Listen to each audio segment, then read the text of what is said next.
한 기업이 11조 원이라는 천문학적인 돈을 들여 바다 건너 공장을 세웠습니다. 바로 현대자동차입니다. 서울 아파트 수천 채를 살 수 있는 이 돈을 왜 미국 땅에 쏟아부었을까요? 2025년 트럼프가 돌아온 미국에서 살아남기 위해 현대차가 치른 비용입니다. 어떤 이는 투자라 부르지만 현대차 입장에서 이 돈은 탈출 비용에 가깝습니다. 그 이유를 함께 파헤쳐 보겠습니다.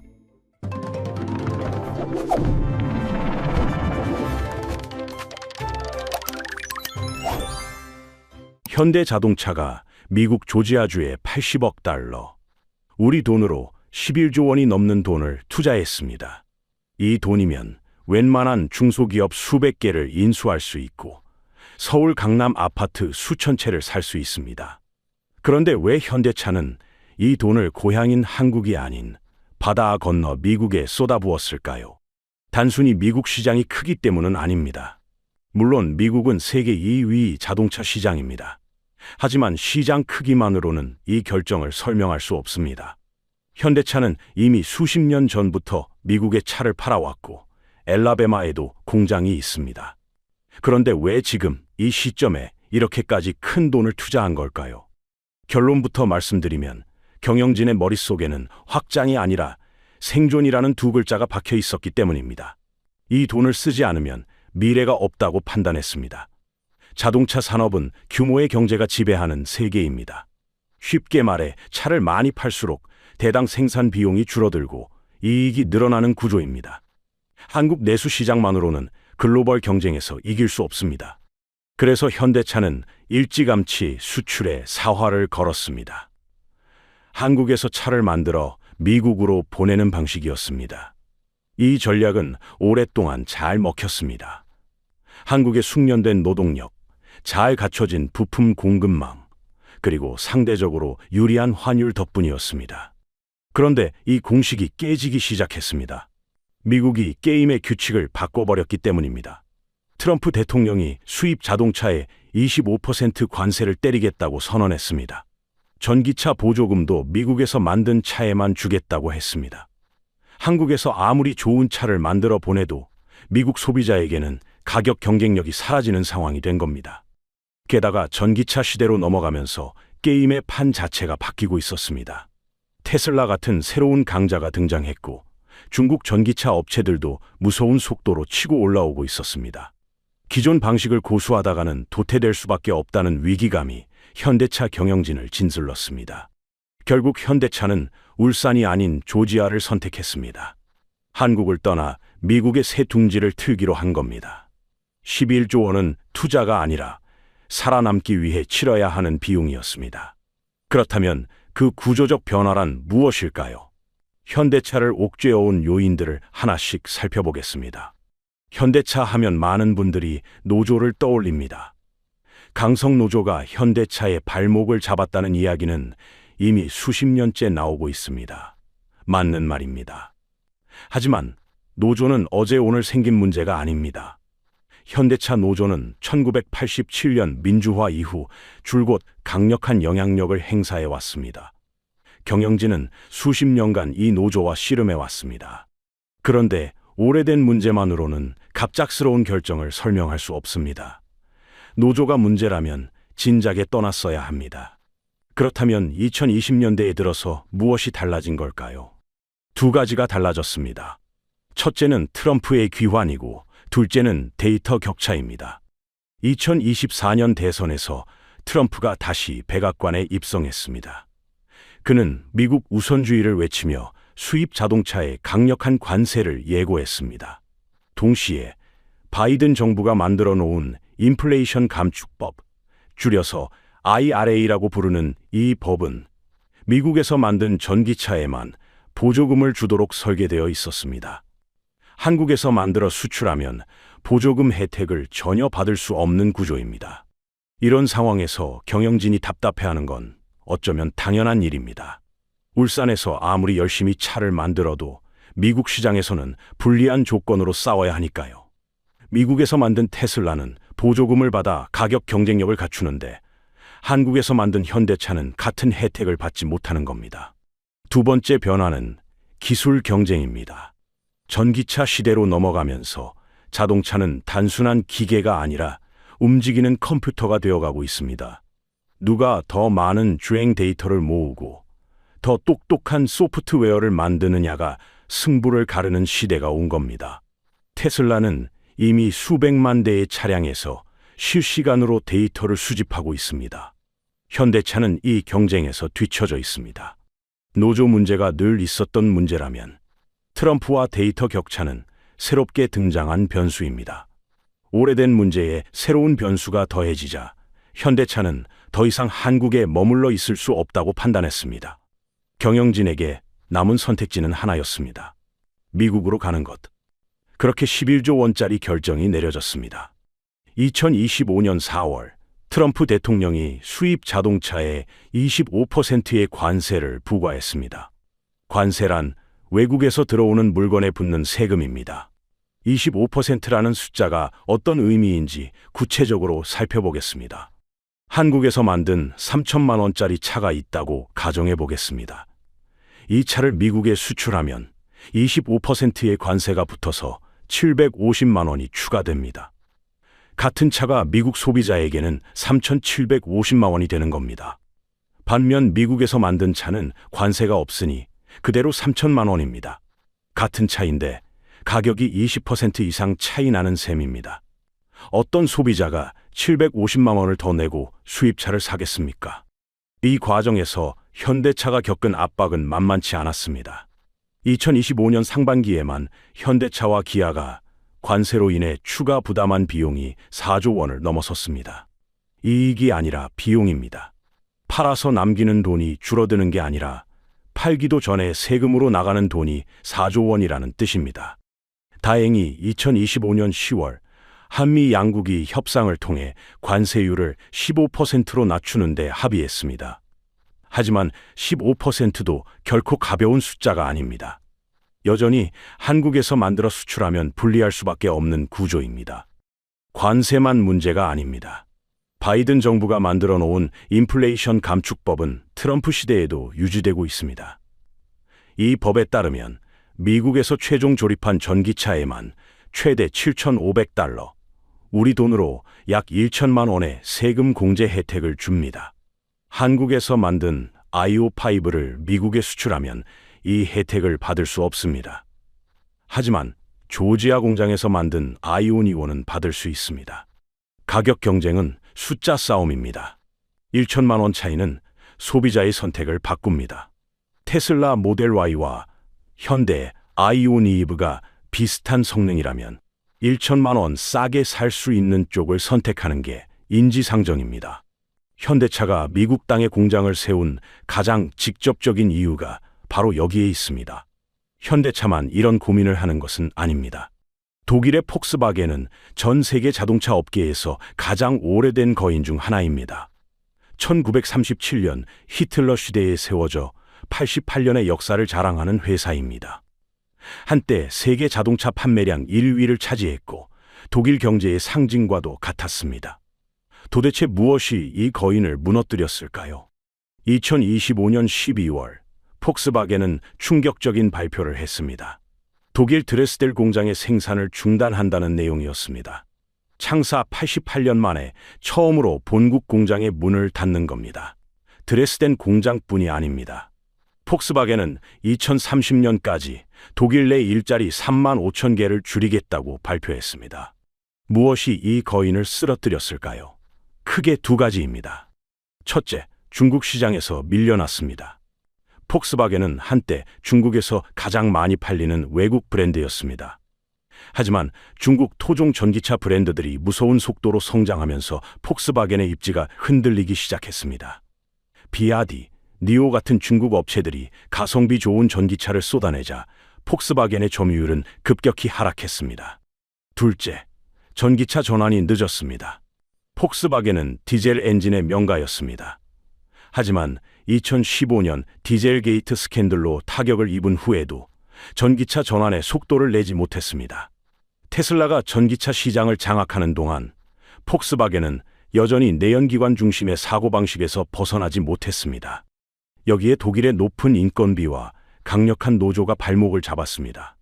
새로운 투자를 하려 해도 기존 일자리를 줄일 수 없어 유연한 대응이 어려웠습니다. 결국 회사 전체가 경직되면서 변화에 적응하지 못했습니다. 현대차 경영진은 폭스바겐의 몰락을 지켜보면서 전율을 느꼈을 겁니다. 남의 일이 아니었기 때문입니다. 강성 노조, 높은 인건비, 내수 시장 의존, 전기차 전환 압박. 폭스바겐이 겪고 있는 문제는 현대차에도 그대로 적용되는 이야기였습니다. 폭스바겐의 실수를 반복하지 않으려면 지금 당장 움직여야 한다. 현대차 경영진은 그렇게 결심했습니다. 하지만 현대차가 조지아로 간 이유는 이것만이 아닙니다. 현대차가 조지아에 공장을 세운 이유 중 하나는 의외의 곳에 있습니다. 바로 데이터입니다. 2025년 현재 자동차 산업은 거대한 전환점에 서 있습니다. 과거에는 엔진을 잘 만드는 회사가 이겼습니다. 지금은 소프트웨어를 잘 만드는 회사가 이깁니다. 차가 스스로 운전하고 스스로 업데이트하고 운전자의 습관을 학습하는 시대가 왔습니다. 이 게임에서 가장 중요한 자원은 데이터입니다. 차가 달리면서 수집하는 모든 정보, 즉 도로 상태, 교통 흐름, 운전자 행동, 날씨 영향 같은 것들이 모두 데이터입니다. 이 데이터를 많이 모을수록 더 똑똑한 차를 만들 수 있습니다. 컴퓨터가 문제를 푸는 방식을 알고리즘이라고 하는데, 더 많은 데이터를 학습한 알고리즘이 더 정확한 판단을 내립니다.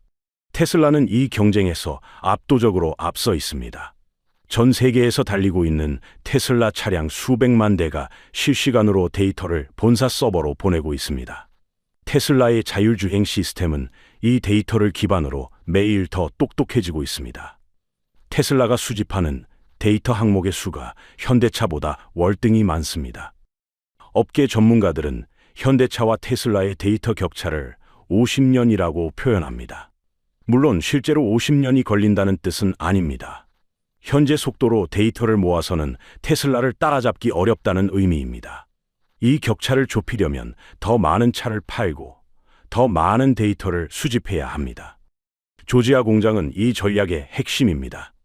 미국에서 만든 차는 미국에서 팔기 유리합니다. 관세도 없고 보조금도 받을 수 있으니까요. 더 많은 차를 팔수록 더 많은 데이터를 모을 수 있습니다.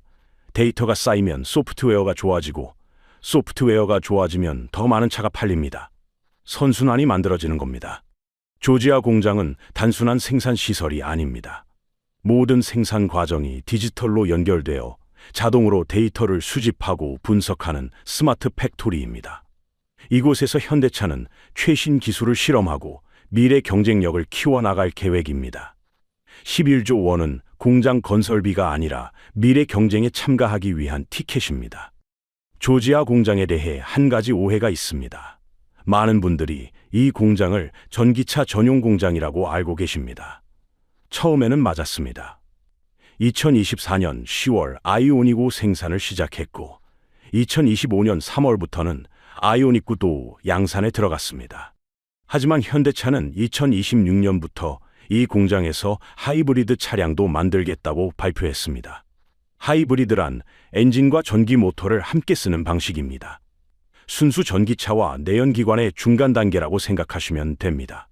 심지어 주행거리 연장형 전기차도 검토하고 있습니다. 이 방식은 작은 엔진을 발전기로만 활용해 배터리를 충전하는 방식입니다. 왜 전기차 공장에서 하이브리드를 만들까요? 시장이 변했기 때문입니다. 2024년부터 전기차 시장 성장이 둔화되기 시작했습니다. 이를 업계에서는 캐즘이라고 부릅니다. 캐즘이란 신기술이 초기 시장에서 대중시장으로 넘어가는 과정에서 발생하는 정체 구간을 말합니다. 전기차를 사고 싶어하는 얼리 어답터, 그러니까 새로운 기술을 먼저 받아들이는 사람들은 이미 샀습니다. 하지만 일반 대중은 아직 망설이고 있습니다. 충전 인프라가 부족하고 배터리 가격이 비싸고 주행거리에 대한 걱정이 있기 때문입니다. 조지아 공장의 강점은 유연함입니다. 여러 종류의 차를 한 공장에서 함께 만드는 홀류 생산 체제를 갖추고 있습니다. 전기차 수요가 늘면 전기차 생산을 늘리고 하이브리드 수요가 늘면 하이브리드 생산을 늘릴 수 있습니다. 시장 변화에 즉시 대응할 수 있는 구조입니다. 한국의 울산 공장에서는 이런 유연한 대응이 어렵습니다.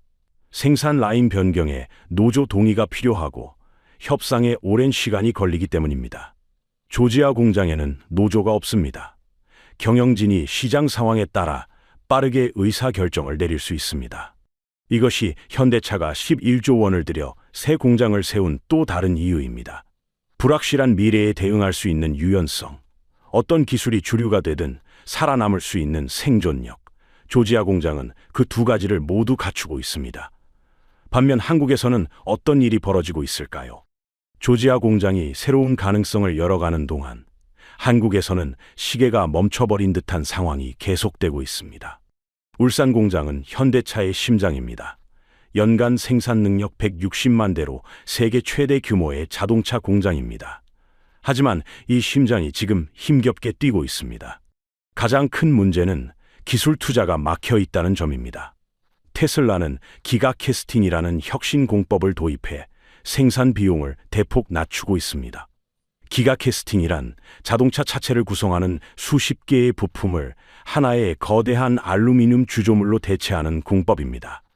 여기서 주조란 뜨거운 금속을 틀에 부어 원하는 모양을 만드는 방식을 말합니다. 이렇게 하면 용접 공정이 줄어들고 생산 속도가 빨라지고 비용이 낮아집니다. 현대차도 울산에 기가 캐스팅을 도입하려 했습니다. 하지만 신기술 도입을 둘러싼 줄다리기가 계속되면서 계획 전체가 붕 떠버렸습니다. 노조는 새로운 기술이 일자리를 줄일 수 있다고 우려하고 회사는 경쟁력을 위해 도입이 필요하다고 주장합니다. 팽팽한 대립이 이어지는 사이 시간만 흘러가고 있습니다. 현대차 노조의 평균 연봉은 성과급을 포함하면 1억 원이 넘습니다. 2024년 임금 협상에서 조합원 1인당 평균 5천만 원 상당의 인상 효과가 있었습니다. 세계 어느 자동차 공장에서도 찾아보기 힘든 수준입니다.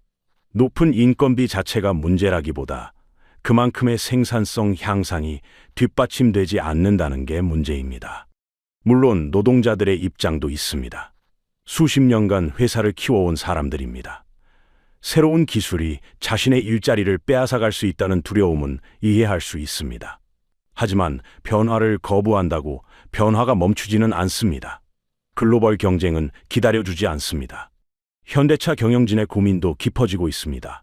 울산에 투자하고 싶어도 투자 효율이 떨어집니다. 같은 돈을 조지아에 넣으면 더 빠르게, 더 유연하게 결과물을 만들어낼 수 있습니다. 투자가 해외로 빠져나가면서 국내 공장의 경쟁력은 더욱 뒤처지고 있습니다. 일부에서는 이를 산업 공동화라고 부릅니다. 공장 건물은 있지만 핵심 기술과 투자는 빠져나가는 현상입니다. 이 격차가 의미하는 바는 무엇일까요? 킹산직이라는 말이 있습니다. 임금이 왕처럼 높은 산업체 정규직을 비꼬는 표현입니다. 현대차 생산직은 오랫동안 이 표현의 대표 주자였습니다. 높은 임금, 안정적인 고용, 강력한 노조의 보호, 한국 제조업 노동자들의 선망의 대상이었습니다. 하지만 이 구조가 흔들리고 있습니다. 현대차가 국내 투자를 줄이고 해외로 눈을 돌리면서 울산 공장의 미래가 불투명해졌습니다. 공장이 돌아가야 일자리가 있는데 공장에 새로운 투자가 들어오지 않으면 결국 일자리도 줄어들 수밖에 없습니다. 아이러니한 상황입니다. 일자리를 지키려던 노력이 오히려 일자리를 위협하고 있습니다. 변화를 거부하면 변화가 비켜갈 줄 알았지만 변화는 그냥 다른 곳으로 가버렸습니다. 조지아로, 엘라베마로, 인도로. 물론 정답은 없습니다. 노동자들의 권리도 중요하고 기업의 경쟁력도 중요합니다. 둘 사이의 균형을 찾는 것은 쉬운 일이 아닙니다. 하지만 분명한 것은 지금처럼 대립만 계속해서는 모두가 지는 게임이 될 수 있다는 점입니다. 폭스바겐의 사례를 다시 떠올려 보겠습니다. 88년 역사의 독일 공장이 문을 닫고 수만 개의 일자리가 사라질 위기에 처했습니다. 현대차도 같은 길을 갈 수 있습니다. 아니, 이미 그 길 위에 서 있을지도 모릅니다. 현대차의 11조 원 투자는 단순한 사업 확장이 아닙니다. 생존을 위한 탈출이고 미래를 향한 베팅입니다. 한국이라는 울타리 안에서는 더 이상 글로벌 경쟁에서 이길 수 없다는 냉정한 판단이 깔려 있습니다. 이것이 현대차만의 문제일까요? 삼성전자도, SK 하이닉스도, LG 에너지 솔루션도 해외 투자를 늘리고 있습니다. 한국 대기업들이 하나 둘씩 해외로 떠나는 상황이 이어지고 있습니다. 그 뒤에 남겨진 우리는 어떻게 해야 할까요? 오늘 현대차가 11조 원을 들여 미국에 공장을 세운 이유를 함께 살펴봤습니다. 트럼프의 관세 장벽, 전기차 보조금 차별, 테슬라와의 데이터 격차, 폭스바겐이 보여준 경고, 그리고 울산에서 멈춰버린 시계까지. 이 모든 요인들이 현대차를 바다 건너로 밀어냈습니다. 정답은 없습니다. 노동자의 생존권도 중요하고 기업의 경쟁력도 중요합니다. 다만 분명한 것은 세계는 빠르게 변하고 있고 변화에 적응하지 못하면 도태된다는 냉정한 현실입니다. 현대차의 선택이 불가피했다고 보시나요? 아니면 다른 길이 있었다고 생각하시나요? 다음 영상에서는 현대차가 떠난 자리에서 한국 자동차 부품 업체들이 겪고 있는 생존 위기를 다뤄보려고 합니다. 글로벌 공급망 재편 속에서 살아남으려는 중소기업들의 이야기 놓치지 마시길 바랍니다.